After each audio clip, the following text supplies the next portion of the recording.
the motherfucking Blood Doctor Show. And I was already halfway into my speech before I realized that I had not added myself to the stage behind the banner. And now I have added myself to the banner to the stage. We will fucking go in 3, 2, 1. What's up?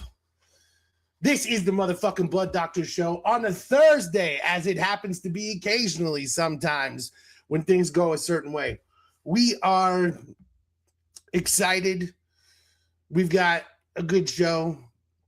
You know who the guest is. I don't even need to bring it up. But before we go there, we must discuss really incredible things that the United States are doing right now to make the world a better place for everybody.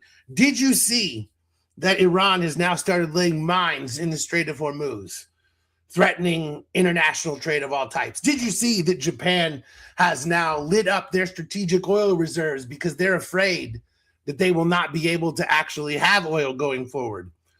Yet again, our hubris has cost us. And now, on top of that, there have been 2 more shootings in the United States. Both of them, you know, I don't know the motivation. Anytime that someone goes and shoots up a school or a church or a business or whatever, they're a psychotic person, no matter what their motivation is.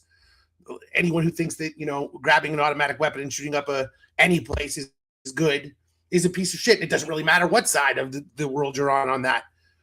And so much of it is fueled by our support of all things war. And again, talked about this yesterday. Doesn't really matter what side of the aisle you're on. Nobody wants to be at war with Iran. Nobody. Even every single fucking conservative blogger in the world has started to launch like, well, we shouldn't actually be at war with Iran. We sat here for years and said the Democrats were the war hawk party and we weren't those people. And now, you know, we are those people. So it literally doesn't matter. This is one of the most unpopular things in the world. And yet, you know, we know that Donald Trump is completely insulated from anything close to reality, that he only watches his favorite people on Fox News, Newsmax, One America News, whatever the case may be, that he doesn't actually listen to anything resembling independent thought. I mean, again, the guy is sundowning on national television. He's not even making these choices at this point. Pete Hegseth is basically operating with impunity. And if you don't believe that, look at every single thing he said since he's taken the job that he said he wanted to do that he is now doing. That's the world that we live in now. We have now bombed the shit out of 2 fucking countries, one significantly worse than the other. We only bombed boats out of Venezuela, guys. Good for us. We only bombed fishermen who were accused of having drugs. Not all of them actually were drug smugglers, by the way. And even if they were drug smugglers, did you know that execution by bomb is not how you handle someone who has a criminal offense for drugs? It's very interesting to know, isn't that? There are laws. They're called international laws. Of course, we ignore those. We don't give a fuck about them. We never have. And again, this extends long through all presidential history. Barack Obama was the same. Bill Clinton was the same. Of course, George W. Bush was the same. We know this. We love our bombs. That's the United States. We love to bomb the shit out of people. That's what we do. Doesn't really matter where they are, who our allies are, what the situation is. If we can drop a bomb, we're going to do that shit. And it doesn't matter that it breeds so much hatred throughout the world and causes so many problems. No, of course not. We're going to do every single thing that we can to make sure that everybody knows we have the biggest dick on the goddamn planet. That's what we do. That's the United States. So that again has now bred a situation where international trade is once again being held up because the Strait of Hormuz is an incredibly important trade route. By the way, shout out everyone who's pointing out Star Wars Episode 1, the whole trade situation with the Naboo. Now incredibly prescient, right? Everyone made fun of, there are a lot of people on social media like, oh, look, suddenly this is worth a war. And, you know, haha. But I just wonder at what point we're going to learn that war is never the answer. And it just doesn't matter who you voted for. That should be universal, unless we are directly threatened. Why would you ever be, you're bombing elementary schools. You're killing children. You're shutting down the world's oil supply. Nothing good has come of this. There have been no positive, there's nothing good about any of this. And yet we are all made to deal with the outcome because our president is operating as an autocrat who doesn't believe that he needs Congress to authorize a war. And we live in a scenario, literally ran on not going to war. This is the thing that kills me the most. Is that the whole time Trump said, if you vote for Kamala, she's going to take you to war with Iran. She's going to send your children to war. She's going to bomb innocent people. You can't vote for them. They'll take you to war with Iran. Not just ran on not going to war. They ran on not going to war with fucking Iran. And they are now at war with Iran. Oh, but they won't admit it's a war. They won't call it a war. They will just say, we're attacking them. Whatever. I am simply tired of violence. And I don't really know what else to say about that. I don't know why that's a controversial opinion. I don't know why that's shocking. And I don't understand the toxic masculine attitude of the only thing I know how to do is bomb another country. And when you even have Matt Walsh and Tim Burchett and all these other dudes, saying that this is absurd, we've literally crossed the Rubicon here. We're through the looking glass on this one. This shit is weird. And, until we can get a handle on the idea that war only breeds more war. When you burn down a children's school, you create thousands of mortal enemies. None of these actions are ending anything. War begets more war. We are only furthering the cause of those who wish to kill us when we kill them. That is the honest to God truth. You will never solve anything with weaponry. You just won't. And we truly had begun to make some progress in this world that has now all been completely stamped out. And, it's all in the name of, it's all in the name of America, but it's all in servitude of 8 or 9 rich guys and, the corporate masters who actually own the United States. And, we talk about freedom and we talk about, wanting to make sure that, everyone around the world has the freedom that we have. Unless those people are brown, then we will bomb the shit out of them. If they're black, we'll completely ignore them and we will loot their countries and we will allow them to exist in famine and we will allow Shell to own the entirety of Africa. But we certainly won't help or intervene. We'll just let that occur. But if it's brown people, we'll bomb them. And if it's white people, we'll arm them and allow them to go to war with Russia endlessly. So we don't really have like a uniform war policy. It's really based on whatever race is predominantly in your country. That's the United States that I know. Red, white, and blue violence machine.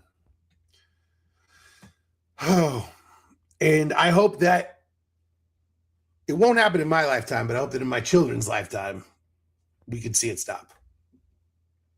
Well, at one point we had more viewers and I ran off some of them. That's how you start a goddamn podcast. And now we got to bring them back. Now we got to find a way to chase down the people that want to actually be here, that want to show us what it is. And I think that there's only one way that we can do that. There's only one man who can save this podcast. So let's bring that man. Finally, the B has come back to the Blunt Doctor Show. What's up, everybody? You already know it's your boy, the Brandon Andrew, sometimes known as B, sometimes known as the Prophet B, but you can just call me B for today. Appreciate everyone who's still known as rocking Uncle with B. us here. That too, Uncle known B as Uncle B around here. Yes, sir. Yeah, yes, Uncle B sir. around this house because there's 2 screaming children, and when I introduce you to them, I'm gonna be like, "Look, it's Uncle B," and then I'm gonna take off and leave them with you, and then I'm gonna move to Cuba, and you'll never see me again. I And then this will be I the will get movie. them tamed in a matter of minutes, so we only have to worry I believe it. about that. Uncle B is gonna Sheriff B. We're gonna call you Sheriff B from now on. Yes, I sir. 100% That's the new believe it, moniker. man. Let's Can go. you Let's go. Can you remember a more ridiculous beginning of NFL free agency than this one? Because it's been a fucking minute. You know, teams had almost gotten smart about free agency for a moment, realizing that these large contracts aren't doing shit. You're really not going to, you know, have a lot of success. And now it feels like we're like, well, fuck that. We're going back the other way. Like, we're going in, man. I can't remember a year like this. It's been a minute. Yeah. I was surprised. I seen a lot of trades starting from the McDuffie and who else got traded? Max Crosby trade that eventually got nixed, but a couple of the other moves like Kenneth Walker moving around, that was a shock. The Kenneth Walker one, that one is fucking surprising to me. I mean, I understand, you know, we're against paying huge money to running backs, all of these things. I understand the concept of, you know, again, you know, we're trying to pay skills position players a certain amount. We put a value on this position, blah, blah, blah. But again, he's coming off a Super Bowl MVP and he's 25 years old. He's not 30.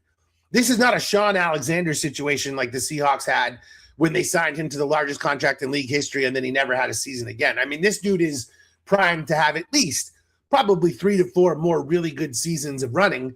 And to abandon a key piece of your offense, it's weird. Now, I understand they're going to have to pay JSN all of the money in the world and that they're probably going to have to give Darnold a raise at some point. I understand all of those things. That's true.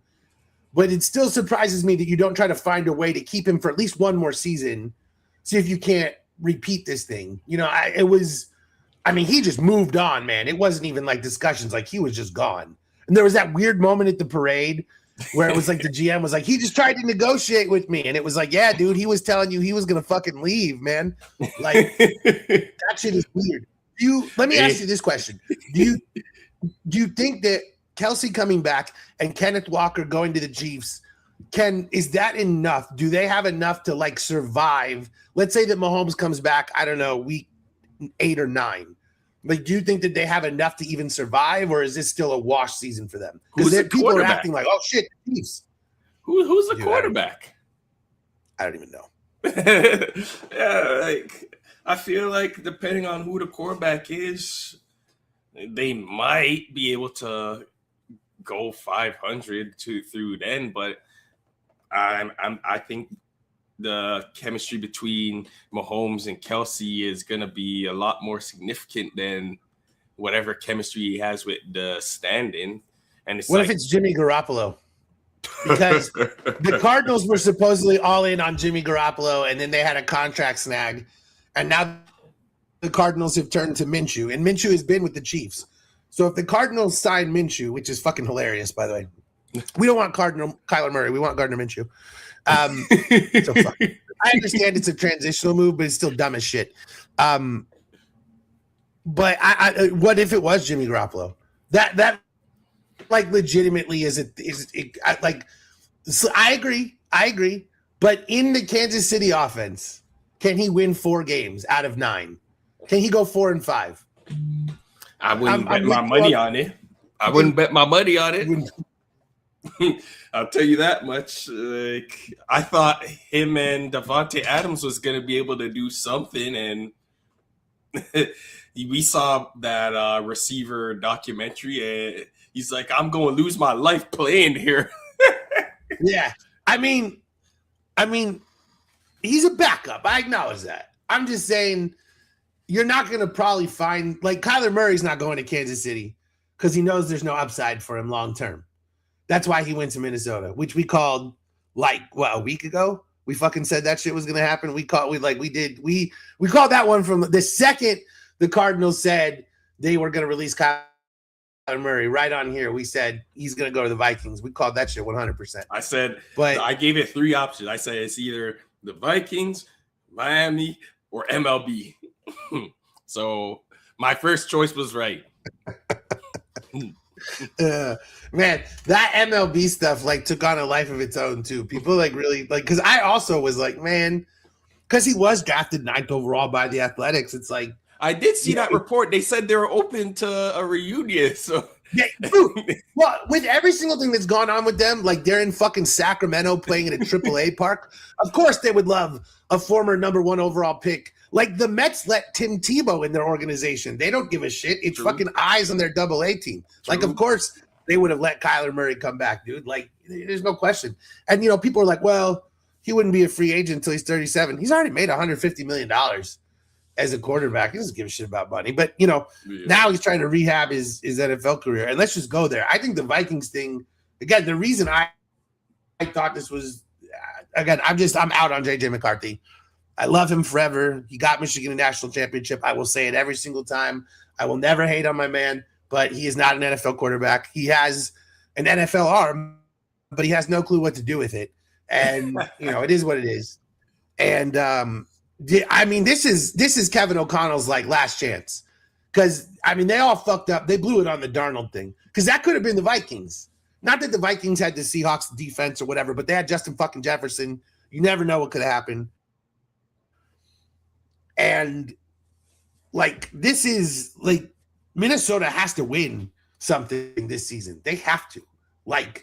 You must win at least one playoff game or. They already fired the GM, so they'll fire the coach. They'll turn over half the roster. And then at that point, you almost have to look at trading Justin Jefferson. As stupid as that fucking is, if you're going to take this team, what is the point of wasting 3 and 4 years? I know exactly what you're thinking. Justin Jefferson to the Patriots. Listen, you did say it. If that ever comes true, we are clipping that shit.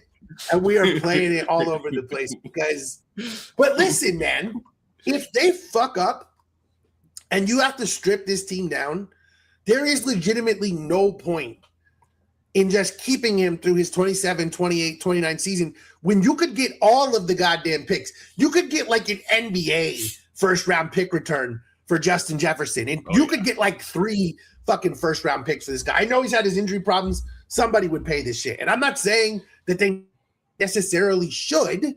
I'm just saying that they would. And so there's no reason to do a fucking rebuild, go through all this other shit. They need to win now. And so it's interesting to me that, number one, they believe Kyler Murray is their best option. I happen to agree with them, but I'm surprised that they see it. Number two, I'm surprised that Kevin O'Connell, again, he's got a lot of opportunities, right? He's fired if they fail this year, right? For sure. I agree. It's a very interesting year because you have Kyler, you have Justin Jeff, you have Jordan Addison, you got TJ Hawkinson. I cannot remember who their running back is right now. And then you also got that ball hawking defense on the other side. You got to figure out a way to get it done. I think Aaron Jones is still signed for this next year. They do have a good defense. Aaron Jones is not, he's a 15 carries, and that's fine. Yeah. You don't need more than that from him. But I do think they have the opportunity to do something here because, again, I'm probably a bigger Kyler Murray fan than most. I think that his time is underrated. I think that he's been scapegoated by injury problems by the Cardinals. And I also think that, the coach they fired Kingsbury for was a fucking moron. Gannon was awful. And so, sort of letting him shuffle Kyler Murray off, it's he was a horrible coach. The Cardinals don't know what the fuck they're doing. Horrible owners breed horrible organizations, and the Cardinals are just like that, and it is what it is. And until they have a new owner, it's not going to change. So I legitimately believe that Kyler Murray can have an incredible season with the Vikings. I would not be shocked if they won double-digit games. And if the Vikings went to the NFC Championship game this year, I would not be shocked. But, if everything fell apart and they won 6 games, I also wouldn't be shocked. It's the Vikings. You just don't know. But I do think that this makes sense in terms of again, Kyler has had a couple of seasons where he was, borderline top 5 in the league. And so the Vikings, McCarthy's nowhere near that. Most of the guys they've had have been nowhere near that for a very long time. So it's going to be very interesting to see. I agree with you that, especially with Flores, their defense is always going to overachieve the talent that they have. So so there's two receiver moves that we really need to talk about. Both of them I hate, but I hate them for completely different reasons. So I hate one of them for sentimental reasons, and I hate one of them because it's a dumbass fucking move. You know what I'm talking about. Where do you want to start? You tell me. Do you want to break my heart first, or do you want to give me a minute? First. You want to break my heart first? All right. Let's rip off the Band-Aid. My boy, my man, the love of my life, Mike Evans, leaving Tampa Bay to go play for the 49ers. I am shattered deep down to my core on the inside that Mike Evans is not a Tampa Bay Buck anymore. I hate it. It hurts me. It makes me so sad. Mike Evans is my favorite player in the NFL. I'm not going to root against him. I don't know what I'm going to do. Like, I don't know how to root for him on the 49ers because that's just, I can't do it. But, like, I wish him well. Sort, you know what I'm saying? Like, if the 49ers make the Super Bowl and they're playing, like, the Bills, I'll certainly be rooting for the 49ers. You know what I'm saying? Like, in that sort of scenario. But, like, dude, he took, like, not that much money. The deal he took, like, showed he was done with Tampa Bay and does not believe Tampa Bay is committed to winning because he could have got way more money and he went somewhere that he thought, you know, he has a chance to win a Super Bowl. And the other thing I think is interesting, he went to the hardest division in football. He said, I want a new challenge. You're going to get one because, you know, I mean, the NFC West is about as tough as it gets aside from the Cardinals. You've got three essentially Super Bowl contending teams in one division. That's, you know, I mean, it's going to be some shit. Like, how do you view this as raising the ceiling for the 49ers? Like, because I know how I feel about it, but again, it's like blanketed by the fact that I love Mike Evans and, you know, he once wore a Steve Nash jersey and I about fainted when I saw that. And I just, Mike Evans is just, I have a man crush on Mike Evans. Let's call it what it is. So I think he's going to be incredible. I'm curious what you think. Well, I think he's going to be, like, right out of the gate, the best receiver that the 49ers have had in quite some time, even though he's, 32 now, 33. So that's obviously going to help out the offense with C-Mac and a returning Kittle and I forget the other receiver's name. Is he still there? Jawan Jennings? Is he still with that team? Yeah, I believe Jawan Jennings has one more deal. And if Ricky Pearsall could ever get healthy, that would be that guy. That's the guy too. Something. That's the guy too. Yeah, I mean Pearsall's talented as fuck, but the guy's like perennially injured. It just is what it is. Mm-hmm. Yeah. So that trio right there, that they could do something with that. We already know what to expect from the defense. Is Saleh still going to be there next year, or did he get another job elsewhere? But no, Saleh's back, I believe, as well too. I mean, they're returning quite a bit of. There's a lot of continuity there, and again, it's like I feel like with them, it's always the can they be healthy thing, because it's almost always the problem with the 49ers. Like we talk about the Chargers as being this always injured, always broken team. And yet I feel like the 49ers almost have suffered the same level of injury fate, just to much more consequential players because, you know, the 49ers don't suck, I think is sort of the difference. Yeah. So what do you think about Purdy's deep ball? Because that's really what matters most with Mike Evans, you know? True. Very true. Like, I don't know what your fraud alert rating is with Purdy. I don't know if we've ever done Brock Purdy. We didn't on do the a fraud Brock Purdy fraud. I don't even know where you're at on one. that I have him in the same Jalen Hurts territory, so he's a 1-star. Okay. So you don't hate Brock Purdy. Like if Brock Purdy's your quarterback, you're all right with it. He's limited, but I don't hate him. He showed a lot more to me this season, though, with all the injuries he had to deal with. So, and he's sneaky good with the scrambling too. So, can't really knock him. There were a couple of games where Mac Jones almost looked better running that offense than he did, though. That's and true. It just made me think about the fact that, like, a lot of people said that when they drafted Trey Lance that Kyle Shanahan actually wanted Mac Jones. And like Yeah. I can't for the life I of me remember believe that. that anyone actually wanted to draft Mac Jones 3 overall, but I did kind of wonder like Mac had a couple of games where he threw like 350, and I was like, like, because I bet against the 49ers in those games, by the way. And I was like, God damn it, man. What about that Bears game? He had a pretty crazy game that game, though. I mean, listen, I don't think my issue with him was never that he can't be a game managing quality. You know, he's a spot starter. He's a whatever.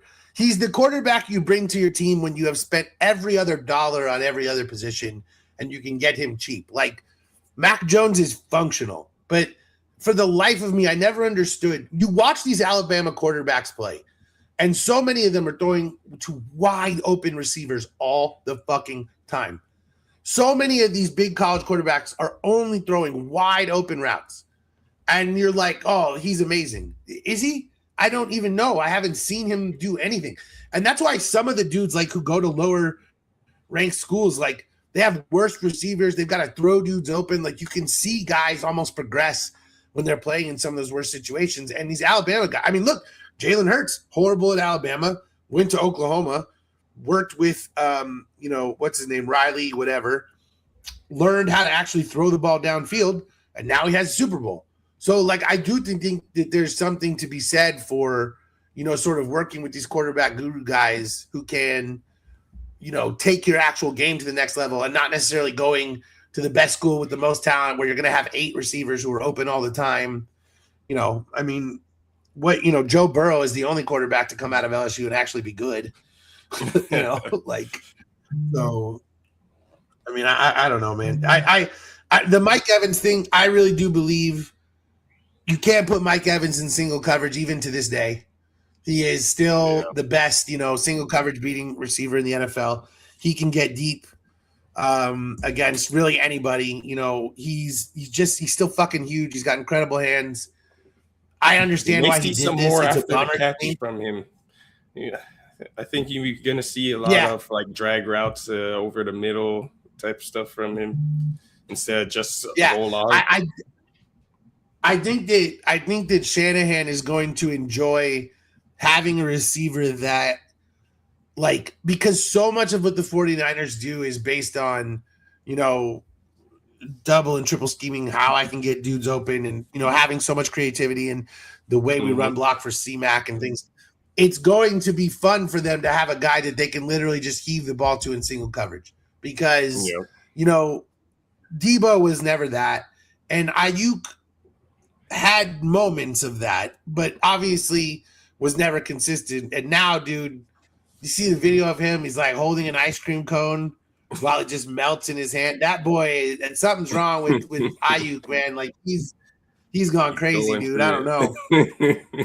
Yeah, he's got like CTE or some shit, man. Like I'm worried about the guy. Like it's not good. But I do believe that this makes the 49ers like a real legit Super Bowl contender because we know their defense is always going to be good. We know that CMC is one of the best running backs in the NFL. Purdy has proven himself to be a top-tier quarterback, if not necessarily he's Joe Flacco elite.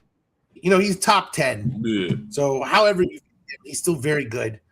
And now, this dude is just going to come in here and he's going to add 10 to 13 touchdowns on deep balls and aggressive routes and fades in the red zone. And just, he's going to, like Mike Evans is going to be a second easy button for them, which they already have with McCaffrey. And it's going to be really, really hard to defend this team in the red zone.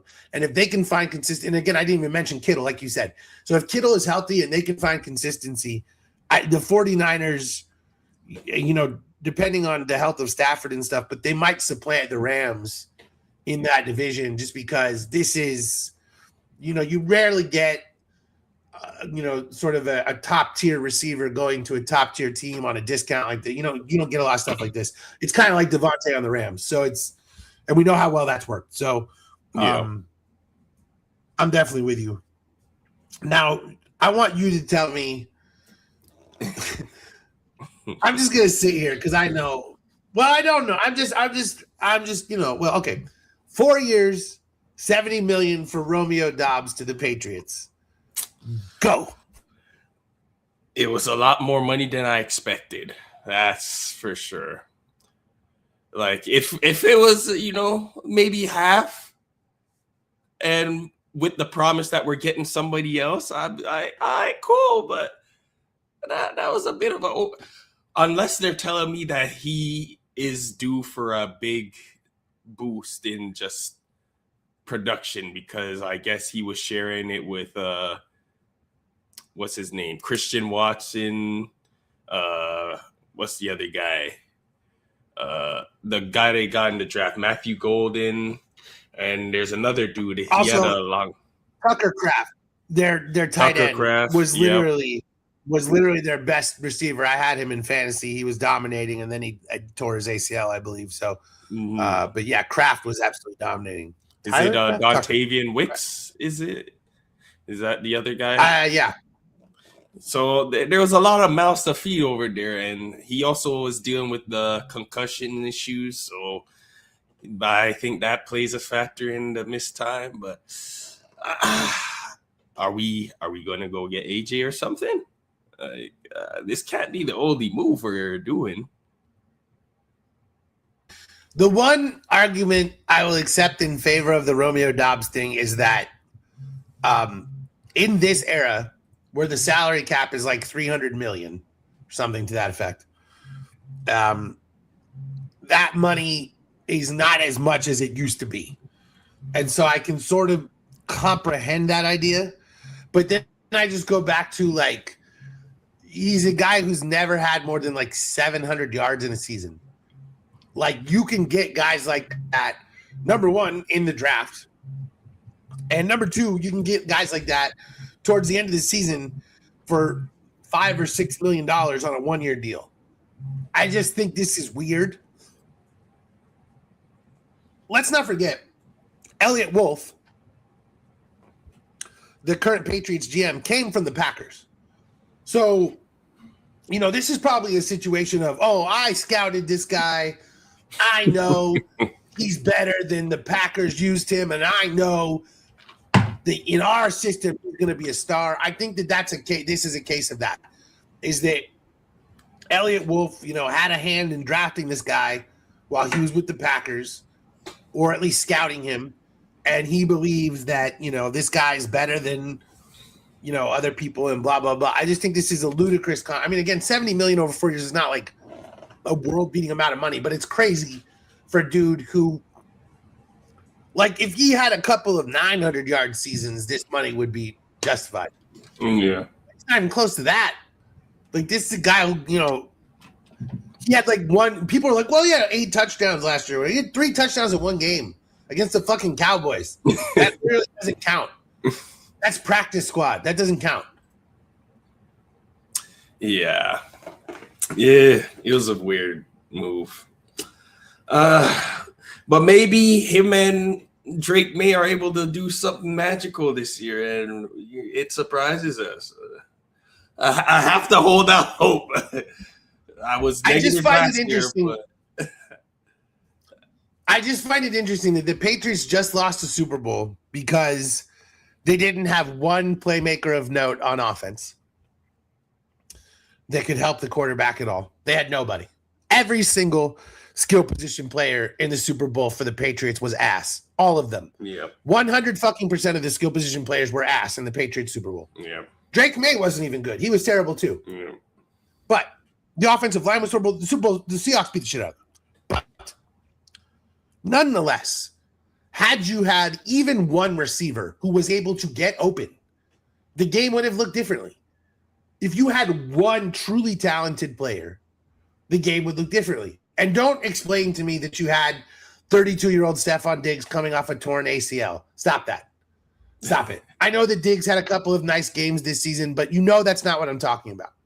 If you had a truly game-breaking receiver, you might have won a Super Bowl. Probably not, because the Seahawks were a better, deeper overall team. But as much of a beatdown as it was, the Patriots were still in it. in the second half. There was a moment where they almost were back in it. And if you have even anything remotely close to a top tier skill position player, that means you have a chance. You made it here. And again, I'm not saying that they would have won, but what I'm saying is they were so limp and useless and still within like 10 points in the second half at one point. Give me a real receiver and something is different. And so to cut Diggs, whether or not that had to do with his, assault charge or whatever, I think they still let him play in the Super Bowl after that, right? So it probably had nothing to do with that. Well, it was more about voiding the rest of his money. But you let him go, and now you've done nothing. And, yeah, they check in on A.J. Brown. I think the Eagles wanted a first and a second. Would you do that for A.J. Brown right now? First and at this point in his career? Ugh. I could do the first, not the second. What about a first and a third? That's more reasonable. I would do that. I would do that if I'm the Patriots. And the fact that they're doing this shit, like, here's the thing. They did this to Tom all the time. You and me watched this for 20 fucking years. They did this to Tom Brady all the goddamn time where they made him do this shit with Rashay Caldwell. Or they, you know what I'm saying? Or they made him do this shit with Deion Branch. Or they made him do this shit with Troy Brown. Don't disrespect Mr. Branch now, though. Okay. A trivia question for you. How many 1,000-yard seasons did Deion Branch have in the NFL? Probably at least 3. The answer is 0. Deion Branch had 0 1,000-yard seasons in the NFL. He had a 15-catch Super Bowl performance, which we as Patriots fans misremember into him being significantly better than he actually was. He was nothing once traded to the Seahawks and then came back to New England. He had like a season where he had like 900 something. But Deion Branch, again, this is what I'm saying. And again, I love Troy Brown. Troy Brown is Mr. Patriot. Do not get me wrong. Troy Brown was awesome. But he should never be your number one option. That's the problem. New England has always made guys who are not number one options be number one options. And now they're doing the same shit to Drake May. But you always had Tom Brady to overcome it. It's one thing to overcome that shit with Tom Brady. It's another thing. You're looking at Deion Branch's stats right now, right? Yes. You can't fucking believe that shit, right? It is not what you remember, right? That's what I'm saying. Now, in Deion Branch's defense, his playoff stats are ridiculous. Yeah. He was awesome in the playoffs. That is true. The way that they used him in the playoffs, they threw the ball to him all the time. That is fair. But we remember I remember one time being like, he had a season of 1,500 yards, 900, whatever. And you just build dudes up in your head. And so that's what I'm saying is when you make these guys be superhuman, they're going to come up short. And, once Brady got Gronk, there was always Gronk and Edelman, there was always sort of a level of, well, if we can find someone to get over the top, that'll be awesome, but we don't necessarily need it. We've got Gronk and Edelman. If we can find a deep threat, there was the Dante Stallworth year. Obviously, there were the Randy Moss years with Welker, all these things. That's pre-Gronk. But, I do find it interesting, like, when you look at that shit, like, it's never quite – and that's why when you go look at Randy Moss's stats and, Terrell Owens and these other guys. I'm not saying Jerry Rice because of the Stickum. I'm fully back on board hating Jerry Rice with you. You really got me back into hating Jerry Rice. And by the way, one thing you missed on the show yesterday, I had a full Jets hate segment. I just went. I missed it. I debuted my New York Jets hatred podcast with a New York Jets hatred segment, and it went so well. It was wonderful, and I'm just trying to figure out for the Jets show. Am I going to do just like a post game show where I watch the Jets games and then hate on them for like an hour after? Or am I going to do like, yeah, I could do that. But I could also just do like a weekly show starting like right now where I just hate on every single thing the New York Jets do all season. I really am committed to this. I think it's like in my soul what I was born to do. Like if you asked me right now, as a father of 2 kids. Was I born to be a father, or was I born to hate the New York Jets? I was born to hate the New York Jets. I love my kids. That's something I have. My kids I have chosen. Do you understand what I'm saying? I chose to have kids. That's a choice that I made. That's me being a person who wanted to do that. But hating the New York Jets, that's in my soul. That's so into the fabric of who I fucking am. Like I hate the New York Jets in the way that Donald Trump would hate every single word out of my mouth. I was in the grocery parking lot earlier tonight. I was putting groceries in the back of my car, and this guy came up to me and he's like, I'm a retired policeman, strike 1. I'm running for justice of the peace, strike 2. And if you're a registered Republican, strike 3. He's all, I'd love your support. And I was like, I literally don't support anything about you. Have a nice night. And he just went about his way. It was a very peaceful hatred interaction. But like the anger that guy felt for me when he was like, oh, that fucking liberal, that libtard, you know, he walked away angry, I'm sure, you know, liberal moron. That's how I feel about the New York Jets. Like their internal, sincere, deep fucking hatred for all things leftist is exactly how I feel about the New York Jets. And in that way, we are aligned, and it is the only way. But I've said it a million times, and I'm going to say it again because it's my favorite thing to say. Because anyone knows me, knows I've written screenplays and all these things. If I ever won an Oscar, my Oscar speech would be about how much I fucking hate the New York Jets. So all of that being said, the New York Jets traded for Geno Smith. What are we doing? What are we doing? What are we doing here? How is that? How? Yeah, flat circle. Like this is just life. Like we're just why? He like started out trash with the Jets. He went somewhere else, became good, and he became trash, and now he's with the Jets again. Imagine that. And remember this. Here's my favorite part. The Raiders were going to release him. They were going to release him. So the Jets were like, no. Here's a draft pick. Like, what are you doing? What are you doing? They can't do anything right. And I don't care that it was a 6th-round pick. They can't do anything right. Every single thing they do is the dumbest fucking thing. And just consider this scenario, what they have done in the last few years. First off, they brought in Aaron Rodgers like 3 years after anyone said Aaron Rodgers was good anymore. And he tore his Achilles. So then they brought him back. They brought back a 41-year-old on a torn Achilles, or a 40-year-old, whatever he was, which like just, you know, good for him for being able to get back or whatever. He's a douchebag. Fuck him. But for a sports perspective, good for him or whatever. But like, again, he's a 40-year-old coming off a torn Achilles. And they're like, no. His name can play quarterback. We'll just, you know, his name is Aaron Rodgers, and therefore it'll be fine. And of course, that goes as everyone's. And by the way, the press conferences that season, the Aaron Rodgers Jets season, are like some of the warmest moments my heart has ever felt in history. Just like watching the absolute fucking the way that Aaron Rodgers they'd come in there and be like, well, the offense didn't play so well today. And he'd have this like American Psycho look in his eyes. Like, I don't fucking know what went wrong. Like, fucking everyone's goddamn head off with a chainsaw.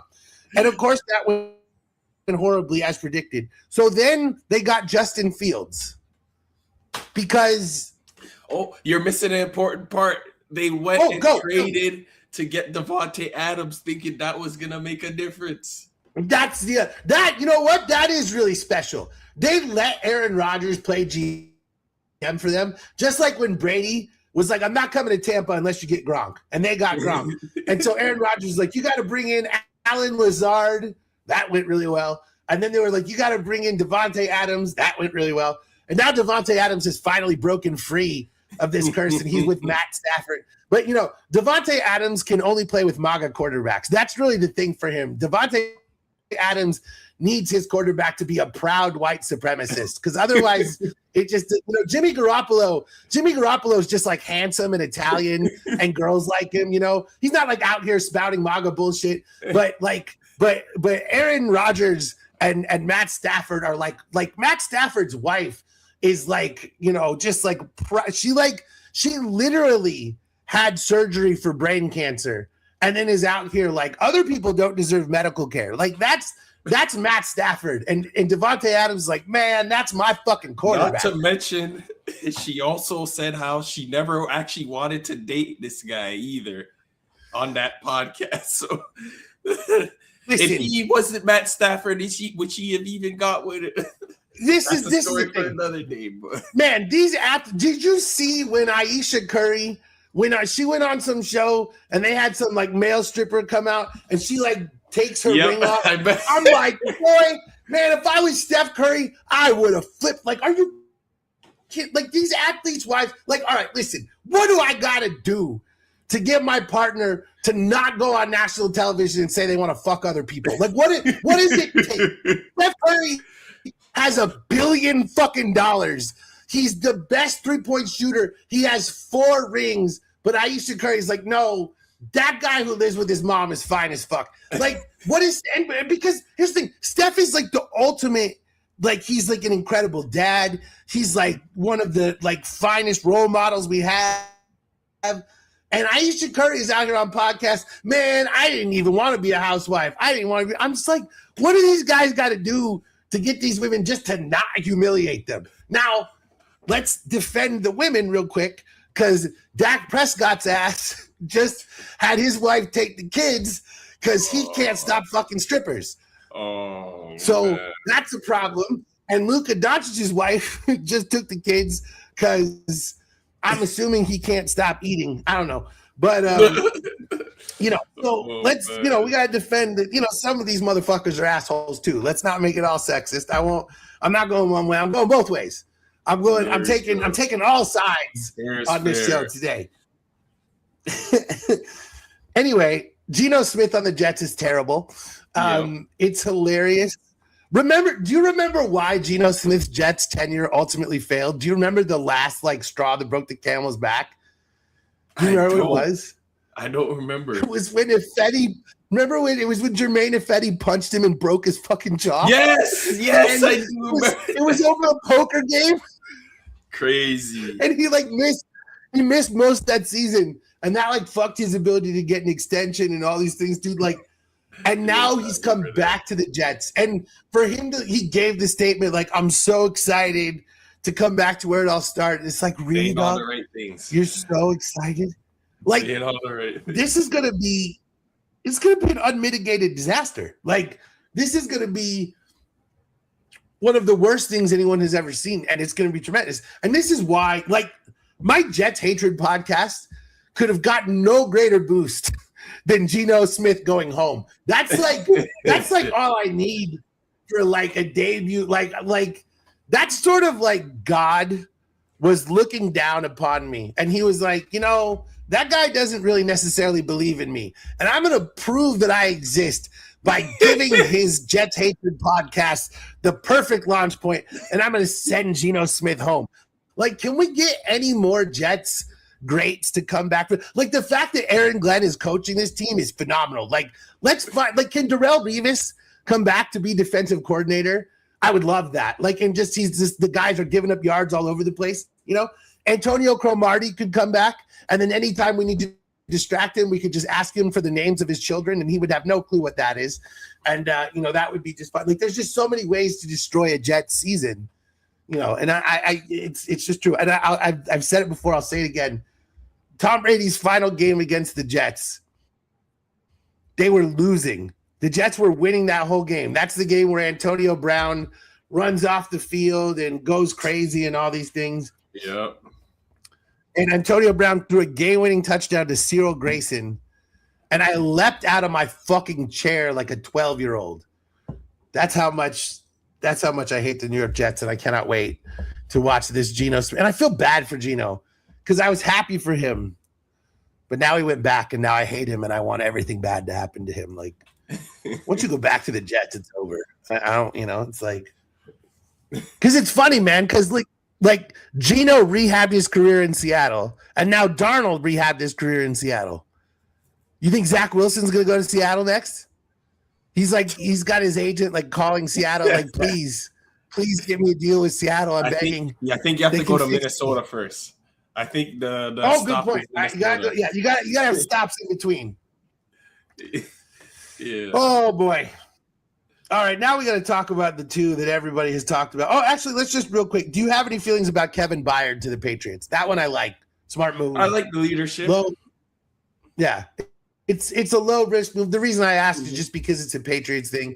I just kind of feel like, is defense really the problem for them? Like, they continue to invest money, and I'm not hating on. I'm not hating on like shoring up the defense, but like they have so many holes on offense. True. I don't know, man. Like they signed the one guard from the Jets, and it's like Elijah Vera Tucker, and it's like again, he's from the Jets. Like it just. Well, once he's free from the shackles, Darrelle Revis was from the Jets. That actually, yeah. One of my favorite things is that their like favorite player in the world, his one Super Bowl ring was with us. I don't care that he like hates us or whatever. Like doesn't matter. That shit's funny as hell to me. It also helps that he was ass in that game, so it wasn't even he wasn't even the reason that we won the Super Bowl. Like he got picked by a ref, man. Like God, he was terrible. The real reason we won that is fucking current inmate Brandon Browner. like assaulted a woman. Fuck that guy. All right. So one last thing to talk about here. Before we can cover two other quick NBA things, but one last NFL thing. I'm just curious if you have thoughts about the Max Crosby to the Ravens thing, the trade being nixed. Now they signed Trey Hendrickson. I'm just whatever you're thinking. I'm just curious. Give me the whole rundown of your thoughts on this, because obviously this has been the thing that everyone's talked about. I'm just curious your thoughts now that the dust has sort of settled. I heard two stories that they were allegedly trying to get both him and Trey Hendrickson, and that sounds good.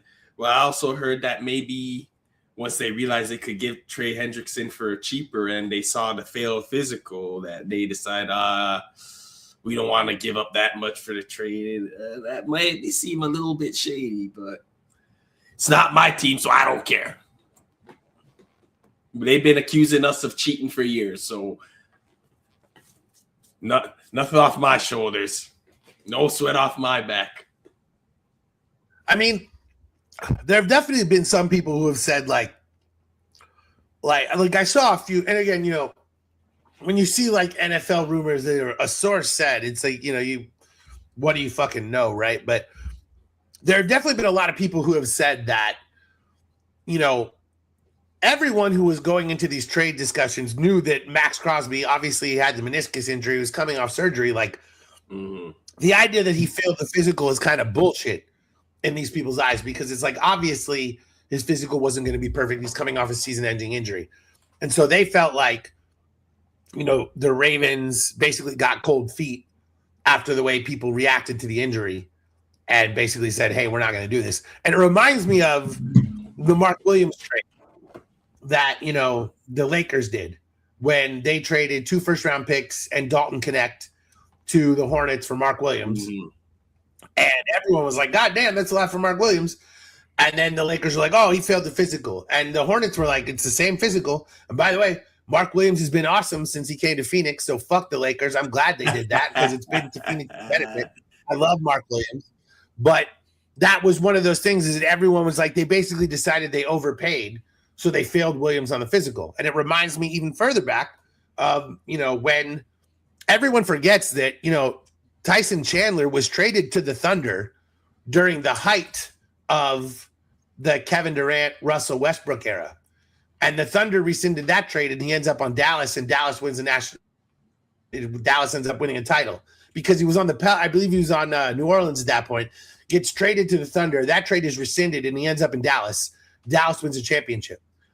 If that Tyson Chandler trade is never rescinded, it's very possible that the Thunder end up winning a championship. Dirk never has one. Kevin Durant never leads. The NBA balance is completely different. That Tyson Chandler trade, that thing that gets rescinded gets forgotten all the fucking time in NBA lore. And I bring it up constantly because it is a crazy moment in history. Nonetheless,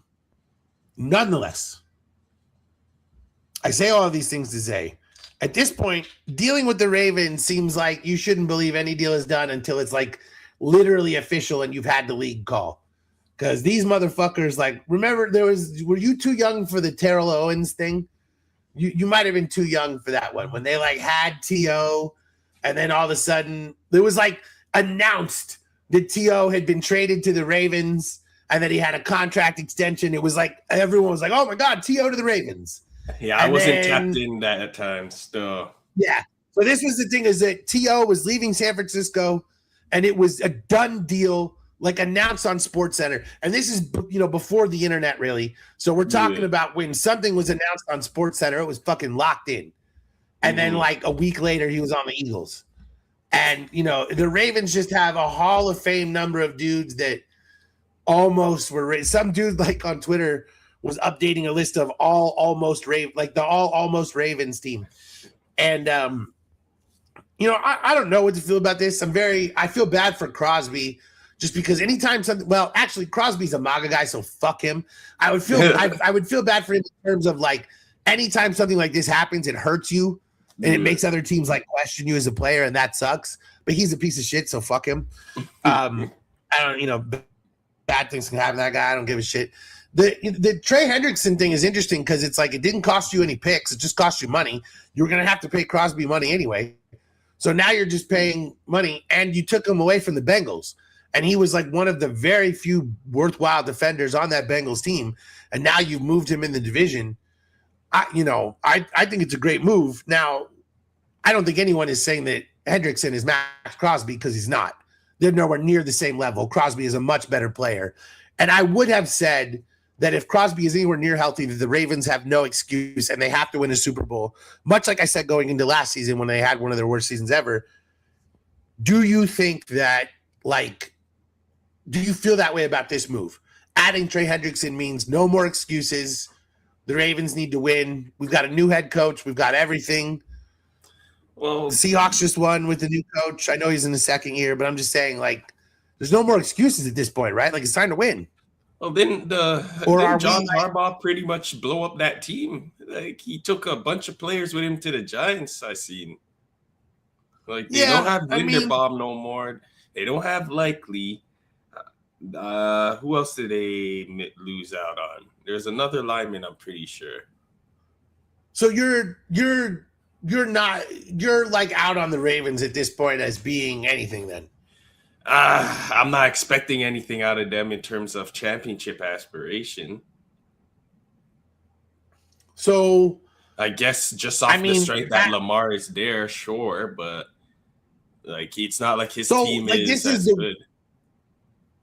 So this is easily the worst the AFC North has ever been, right? The Steelers with McCarthy, we have no clue what's going to happen there.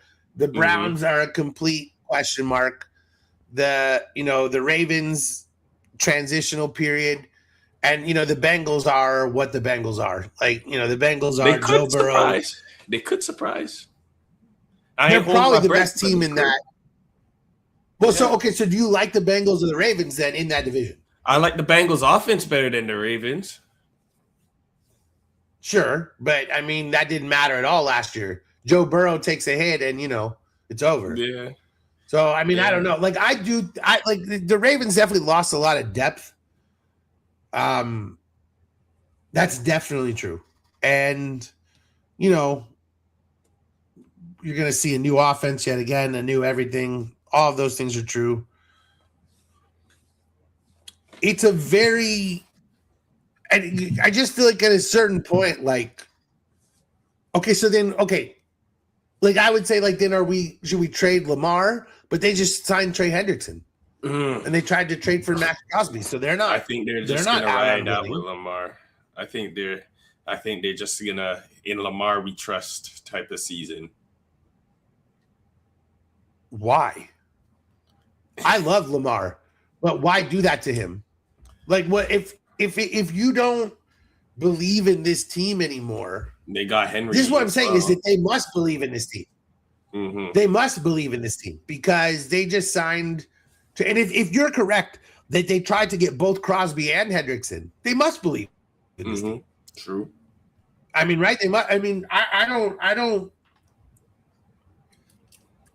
would think you have to. Do you think this hurts people like the Ravens negotiations going forward? Because like now, you know, or do you think that's just all whatever? No one's gonna give a shit. I think it's water under the bridge by next year. I just know if I was an agent, this would make me wary of.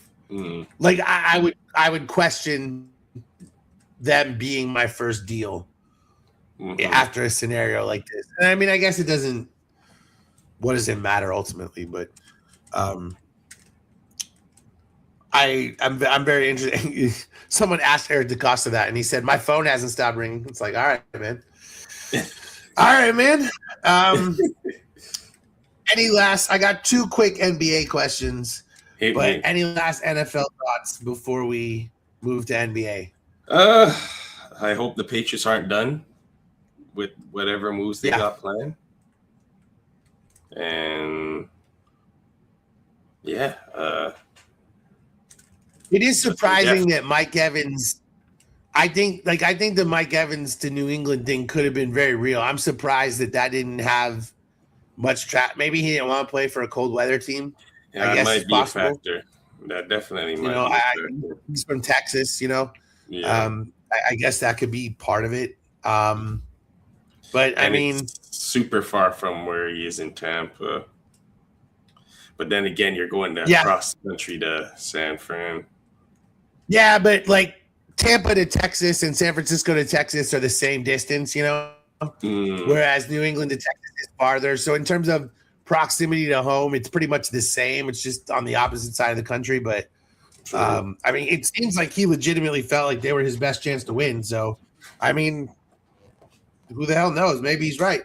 I would have loved, dude, I would give anything to see these free agency presentations. I would love to see like the way that they get in there. And because sometimes you hear about how good they are or how bad they are. I would give anything to see like the way that they pitched Mike Evans. Like, was it strictly football? Was it business opportunities? Was it like, you know, highlights, fake highlights of it? I would love to see kind of, because I remember when John Lester was traded from the Red Sox, and then the Red Sox tried to sign him back in free agency. Their pitch to him was like a bunch of videos of him and like Red Sox highlights and like tried to like sort of tug on his heartstrings. And the Cubs were like, here's what we're going to do. We're going to sign these players. We're going to do this. And it was all about business. And the Cubs, you know, famously won the 2016 World Series. Now Red Sox won the 2018 World Series, blah, blah. Anyway, we barely talk baseball on the show. Who cares? I did talk about the WBCS. Do you care about baseball, the World Baseball Classic at all? Not really. Yeah, the U.S. completely fucked up and nearly cost ourselves a entry by not knowing the rules. So it's very classic America. Did you watch the highlights of or any of Bam's 83-point game? Yes, I did see. What are your thoughts? Congrats, Bam.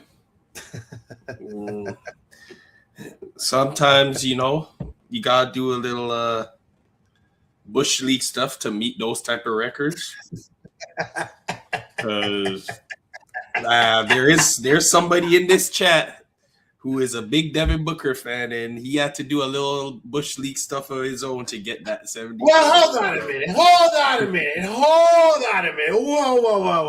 Hold on. I said what I said. Whoa. Hold on. No. The Suns were losing that game.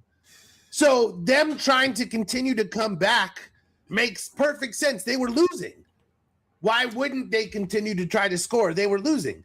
Bam got triple teamed and shot 43 fucking free throws. You know what, sir? They were getting fouled. Hold on. I'm gonna educate you on something, my best friend, my closest friend, my brother. If Devin Booker gets 43 fucking shots and 43 fucking free throws and 22 fucking 3-pointers, my man's gonna score 115, not 83. Okay? No. So before we go into this world, sir, I ain't even hearing that shit. Number 2, Devin Booker was 20 goddamn years old. 20 years old. Do you want to know the other players on that team? You want to talk about the other dudes on that team? 34-year-old Tyson Chandler? Am I ringing some bells? Alex Len coming off the bench. Is it extremely exciting? Archie Goodwin. Do you even know who that is? That's my point, dog. Come on, man. You are not hating on my boy that way. I'm just saying. Nobody knows how to piss me off like you do. I'm just saying. It was all those high scoring games had a little bit of Bush League work to get those games. Like, look what happened with David Robinson. Apparently, the other team was told, yo, we're subbing you out so he can get his 71 points because they wanted to keep the scoring title in the West. So, listen, there's some Bush League the stuff. funniest thing about the Booker thing? The funniest thing about the Booker thing is Jay Crowder played for the Celtics during that game. And man, he was on that bullshit. He was on Twitter. They were playing at the end, setting screens, and they're down 13. These motherfuckers talking shit. And then when he came to Phoenix, he's like, man, Devin Booker's the best 2-guard in the league. Like, yeah, I remember that. These dudes, man, it's this Jay, and you know Jay Crowder is always on that bullshit too. So that was, and you know what? I love Jay Crowder while he was here, so I'm not even hating. We treated him like garbage. So I'm not even. I love Jay Crowder. I legitimately do. But that was funny when you see him like hating on Devin, because here in Phoenix, like Devin Booker is everything, dude. Like, because the Cardinals always suck and the Coyotes are gone and the Diamondbacks or whatever. So if Devin Booker does something, it's the news. And you listen to the radio, and it's if Devin Booker does something, that shit is the news. And so like, you know, when that happened, like it was like a big deal. And then when Jay Crowder gets traded here, it's like, oh, so did the Suns talk to Devin Booker before they acquired Jay Crowder? Because it's like a whole thing. That's how we treat Devin Booker. Devin Booker is royalty around here, dog. Like, I'm so serious. Like you would not believe, like the way that Booker is talked about in Phoenix is like the way that Kobe is talked about in LA. Like legit, like we worship this dude because he's been here since he was 18. He has never wavered in wanting to spend his whole career here. He has gone through tons of bullshit. We love him. And I do have to say, I do think that like a Dirk title, like that Dirk title, man, that was everything. And if Booker could get us one of those, that means more than so many, you know, that shit means a lot. So I'm all about that. But I do think it's funny, like, did you see how O'Shea Jackson, Ice Cube's son, is crashing out about that shit? And he's like so mad. He's a Kobe fan. The league tried to break Wilt's record, and y'all are just hating on Kobe. This is anti-Kobe propaganda, man. Like, oh my goodness, Kobe, the Lakers weren't even in the game, dog. What are you talking about? He legit said that it was because the Lakers put up a Pat Riley statue that the league was mad and trying to get a Heat player to beat Kobe's record because Pat Riley is Miami, not LA. It's like, what are you talking about? The Lulu. You fucking nutcase. Like, the Lulu. It's crazy, dog. I mean, I do think 43 free throws is ridiculous, but when you see the way they were triple teaming him, it's like, of course they're gonna get fucking free throws. Like, yeah. I mean, I don't give a shit. Like, who cares? Like, good for Bam, whatever. Like, it's just weird to me that everyone framed it through the eyes of Kobe. Yeah, he scored more than Kobe. Like, that literally doesn't mean anything. Like, it's a different era. It's a different game. Yeah. Kobe was also not playing the fucking 2026 Wizards. Yeah. I feel like you and me could probably score 83 against the 2026 Wizards, man. Like, I think that, like, anyone with a pulse could score 83 against the Wizards. They don't even sort of defend. On Sunday Night Suns, I'm doing 3 podcasts a week right now. On Sunday nights, actually 4 this week. That's what's up. On Sunday Night Suns, the back half of Sunday Night Suns is we break down Suns highlights, and I've never seen them.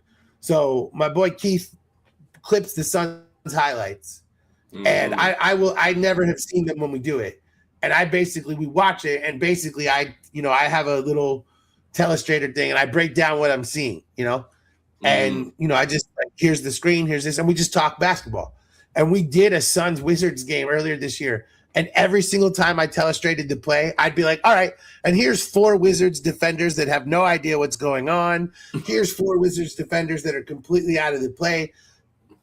Here's 3 Wizards defending this guy, but he doesn't have the ball. The ball's in the corner over here. Like, the most embarrassing segment of Sunday Night Suns that we've done this season has to be for the Wizards, because it was literally like the Wizards are completely confused and on the other side of the court, and we're dunking the basketball, and that was basically every single highlight. So that's the Wizards. That's how I feel about them. But 83 points is still ridiculous. So like, why aren't we giving the man his flowers? Like, it's cool. Like, what do we want? Like, do we not want that? Are we mad? Should we get angry? Like, someone is going to score 90 now. Someone's going to break Wilt's record. It's going to happen at some point. Someone's going to get 101. It'll happen. Someone's going to make 33s in a game, and it's going to be ridiculous. It's and also I don't know. Bam of all people that yeah. But again, it was the Wizards. Like, they suck. Good for him that he continued. Like they could have quit. Like, he also scored 31 in the first quarter. Like, I don't give a fuck who you are. If you scored 30 in a quarter, you're fucking balling. I don't give a shit who you're playing. Dude, if I went to a goddamn 24-hour fitness run and someone scored 30 in the first quarter, I would be like, yo, this guy can play. Like, it's impressive. Yeah. People are stupid as fuck. One last question. You have to be able to hit the shots to get that many points. That's what I'm saying. I mean, listen, and you also got to be able to take them.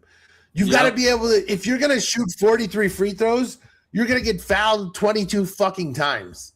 That's not nothing. Like, he got whacked over and over and over and over, and he played I seen the foul replays. They were whacking him. Like, I seen the replay of every foul that got him a free throw. He was getting whacked. He took his licks that night. Yeah. Yeah, they were hitting the motherfucker, and he played through that shit. Give the boy his fucking shots. Like, Bam is underrated. And now I'm not sure he's going to be underrated anymore, because we know the motherfucker can score. Like, that dude is the man. Like, I was like, my God, this motherfucker can play. Like, I was watching another game, and I'm like scrolling highlights, and it's like, Bam has 30, Bam has 40, Bam has 60. I'm like, what the fuck? Like, this motherfucker has 60? Like, that was going on. I couldn't. And then I went and went to the thing, and it just ended. I was like, he got 83? I'm like, I'm reading this shit wrong. Bam had 83 fucking points? I'm like, that can't be. Like, yo. Yeah. He's the fucking man. That's awesome. People are weird. One last thing. Tatum is back. Mm-hmm. And he's not Jason Tatum yet. And no one would expect him to be. Mm-hmm. But, I mean, he's been all right. He's been playing, and he's been effective. He's not Jason Tatum. He's not a top 10 NBA player, but he has been a quality starter to this point. He's been sort of an effective role player, passing, rebounding, shooting a little bit. He doesn't have the hops yet. He's better than whoever else they could put at that position. How about that? Yeah, exactly. And he's only going to get better every game. Yeah. And Jaylen Brown has gone to a new level. So, does this, in your mind, change the trajectory of the Celtics championship chances? Yes. Or yes, it does. Okay. Do you believe their title? My Cavs. I see what they did to my Cavs, and yeah, we still stink.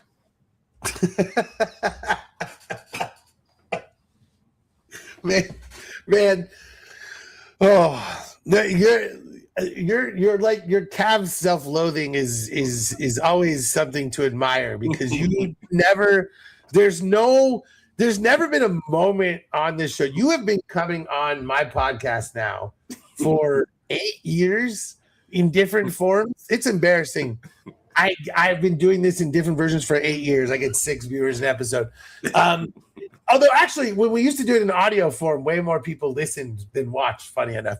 But We started this, I mean, sometime 8 years ago, something like that. Yeah. And in that time, you have never once been optimistic about what was going on with the Cavs. You have never come here and be like, man, the Cavs have figured this out. You every single time you're like, this is gonna be a fucking disaster. And I would tell you why it's gonna be a fucking. And every time I'm right. You're never wrong. You're never wrong. But it's truly amazing. You have the exact opposite of like team optimism that most people have for their team. You have the pessimism for your team, and you're generally very correct. Like it's very interesting. Like when the Harden trade happened, so many Cavs fans are like, fuck yeah. And you're like, this, we know what's gonna happen. Harden sucks. It's just you have no like, there's no in you. It's like, yeah. Nah. If there was a reason to believe, I would believe. But there's no reason to believe. So let's just cut to the chase and get to the disappointment. Oh my God. Well, that's why you're here, my friend, because you bring the realism on TIBN, the Truth is Blunt Network, which is what me and Huli decided to name this fucking podcast network that we're doing. So now we have a name. That's why I said TIBN at the beginning, because we're naming things now. I like it. Yeah, I mean, of course, you need a name when 6 people watch. Actually, it's fine. I make that joke. People actually watch their show. So overtime, where are we at? We're coming back soon? Soon enough. Soon enough. Yeah. Keep up the faith, right, everybody.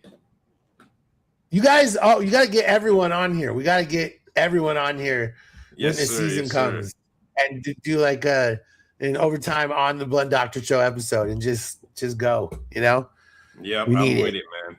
We need it because I did your show like 3-4 years ago or something. We need it again. And you're back next week? Yes, sir. You already know. Sweet. I'm with it. We'll see either the King and Doc podcast on Saturday night. I don't know. I never know with Huli. We'll find out probably Saturday whether or not we're going to run that show or I'm going to run another episode of the Blunt Doctor Show. And then as always on Sunday, we'll be Sunday Night Suns, and then we'll be back here next Wednesday, probably, maybe Thursday, probably Wednesday. Well, definitely Wednesday because I'll do one either way. So we'll be here Wednesday, Thursday, Saturday, Sunday, all the goddamn time. A New York Jets hatred show's got to fit in here somewhere. This is how we do all the goddamn things on the Truth is Blunt Network. Thank you to my man, B, Brandon Andrew, Uncle B, voice of the voiceless. We appreciate you coming on. And I really gotta create the Blunt Doctor Show with B intro because you're here too often. You know, it's the there's always with Stugotz thing. You always gotta have the respect. So yes, sir. I appreciate it. We'll talk to you next week. Yes, sir. Yes, sir. Peace.